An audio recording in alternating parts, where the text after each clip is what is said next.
પાટણ શહેર સહિત જિલ્લામાં રમઝાન માસના 30 રોજા પૂર્ણ થતા ચાંદનો દીદાર થયા બાદ મુસ્લિમ બિરાદરો દ્વારા નમાઝ અદા કરી ઈદની મુબારકબાદી પાઠવવામાં આવી હતી।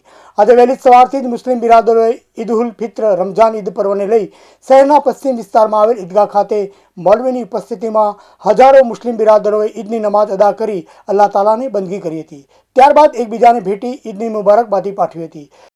મહિનો એટલે પવિત્ર મહિનો અને આજે આખો મહિનો સતત ઉપવાસ, આટલી ગરમીમાં ઉપવાસ અને આખો દિવસ પાણી પણ નહીં પીવાનું અને સમગ્ર મુસ્લિમ સમાજ, સમગ્ર ભારતનો મુસ્લિમ સમાજ જે પ્રમાણે આ રમઝાન મહિનાનો ઉત્સવ મનાવે છે, આજે એમનો રમઝાન ઈદ થઈ છે।